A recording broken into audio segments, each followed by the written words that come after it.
How does Spirit welcome a new aircraft into their fleet? In today's video, we're going to fly on the inaugural Spirit Airlines Airbus A321NEO flight from Fort Lauderdale to Chicago and experience what Spirit Airlines is like.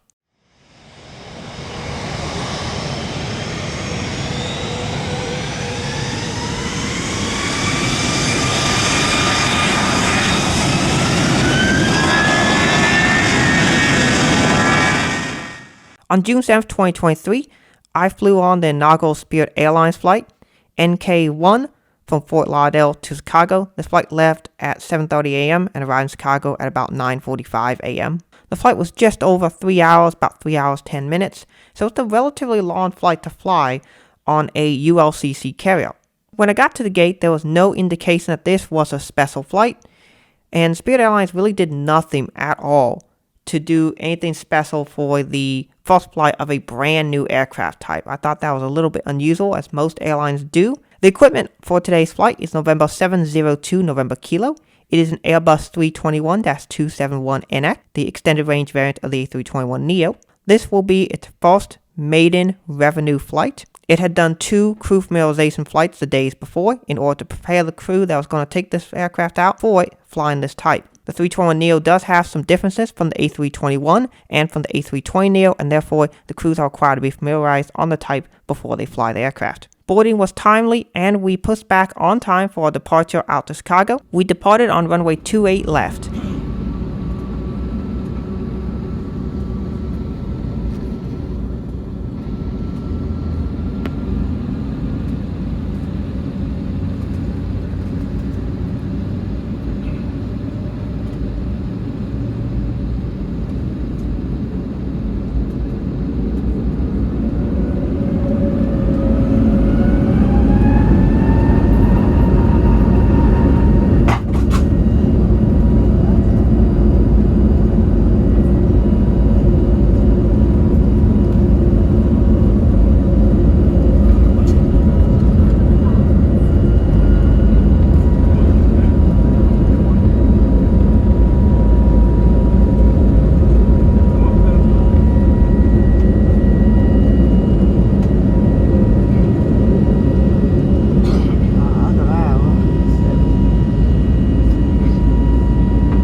There had been a water bottle that tipped over during takeoff. You may have heard that loud bump noise. That was that water bottle falling over in one of the overhead bins and ended up dripping on a customer.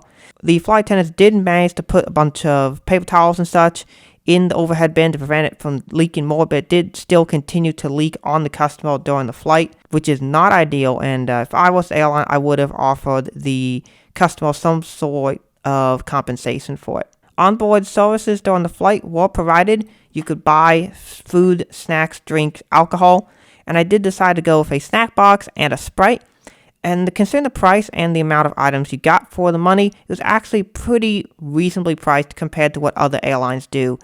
And the snack box I thought was pretty good. It really was quite similar to Topaz, which is one of the snack boxes that United offers. Very similar price and very similar products were offered in the snack box. It was a fair price for the product. No in-seat chargers and no Wi-Fi were available on this flight, so instead I edited some videos on my laptop, and here you can see me editing footage of a Spirit Airbus A321 taken off from Fort Lauderdale while flying an A321neo for Spirit. On our arrival into Chicago, we would take the Watson 4-star with bonnet transition for arrival into Chicago O'Hare on runway 10 right.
Those of us who are aviation enthusiasts were allowed to go up into the cockpit, take pictures of ourselves there, and see the new plane. It was pretty awesome that Spirit allowed us to do this, and I really enjoyed the experience. There were quite a lot of aviation enthusiasts on board this flight. It was cool meeting them, and we took a picture afterwards to celebrate the occasion. Let's go into rating this flight. I use a citrus caliber system. This will be my first time doing so with a flight, and so I'll probably end up modifying the system a little bit. I'd definitely be interested in some feedback on my ratings. So let's get started here with the rating system. So we have 8 categories. We have timeliness, meal service, cleanliness, seat comfort, professionalism, customer service, convenience, and value. These are scored from a 1 to 10 with a total possible point score of 80. I was hoping to do 10 categories, but I couldn't quite come up with 10 categories. So if any of you know of any other categories I could put into this as well, right now we're doing these 8 categories and we scored out 80. So timeliness, the flight was on time, no issues there, 9 out of 10. The meal service was actually pretty good. Snack boxes were provided and they were at a competitive price compared to competitors.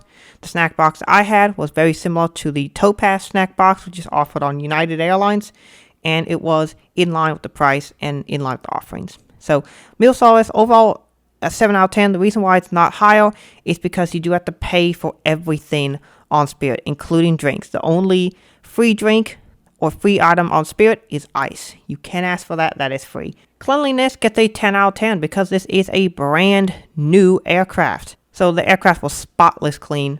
The cleanest plane I've ever been on. Seat comfort. This got a better rating than I was expecting it to. I was expecting the seat to be okay, but nothing special. It turned out to actually be way better than I thought. The padding is actually quite good on it. And the included headrest, which is molded into the seat, is actually a lot more comfortable than most headrests because it's actually additional padding. So it's actually quite comfortable. The seat doesn't recline, and there isn't much in the way of adjustability. Plus, the armrests are the very thin, small armrests, so not a whole lot there. But overall seat comfort was actually pretty decent. So 7 out of 10, much higher than what I was expecting to give it, considering what you're getting.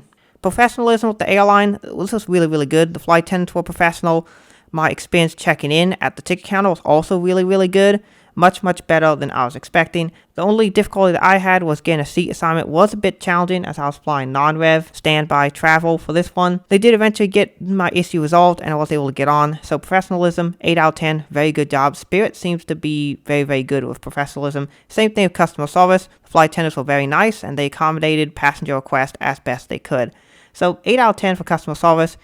Once again, this is a massive improvement over my last experience flying Spirit. It wasn't that great customer service, but this time it was much improved flying through Fort Lauderdale. The home base, you could tell that people actually wanted to be there and actually wanted to do their job and were excited about it. So 8 out of 10 for customer service, really good.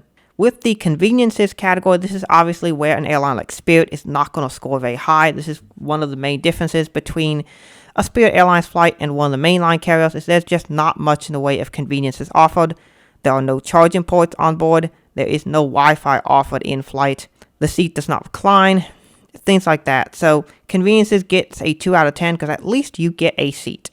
Value is an 8 out of 10. While I did not pay for this flight, I was flying non-rev using my United Airlines flight benefits. However, the value and the prices that I was seeing online looked quite good for what you're getting. You're getting a 3-hour flight. And the price looked to be pretty good for what you could buy online. So value 8 out of 10. If you want to get from point A to point B affordably with good customer experience on board the flight, Spirit Airlines is a great option to do so. So far, from my experience between Spirit and Allegiant, Spirit has been better than Allegiant overall. I haven't flown Frontier yet, but from what I've seen and from the Frontier aircraft I've been on, the experience on Frontier is very similar to Allegiant, and hopefully I'll fly on Frontier soon and be able to find that out one way or another. But Spirit has been quite good so far for flying a ULCC. This gives the airline a final rating of 59 out of 80. How does this compare to other experiences? Well, we're going to find out soon as I'll have some other trip reports coming up here soon as well.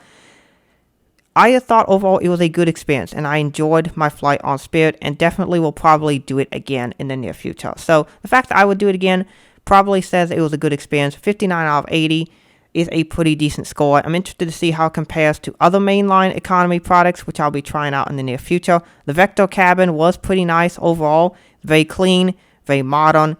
No real complaints overall other than the conveniences really aren't there compared to mainline offerings. Upcoming trip reports I'll be having for y'all, I'll be having a Delta first class trip report on the 757 going to Fort Lauderdale, and then you can expect a United Polaris business review coming here in the near future. I flew that from Amsterdam to Houston George Bush, as well as some other trip reports I have planned, so stay tuned for those. And that's basically it for this video. I hope y'all enjoyed what'll be my first actual formal full trip report on my YouTube channel. Hope y'all enjoyed it. I hope to be doing more of these and rating these as well to see how they all compare. So that being said, I want to thank y'all so much for watching. Have a great rest of your day, and God bless you.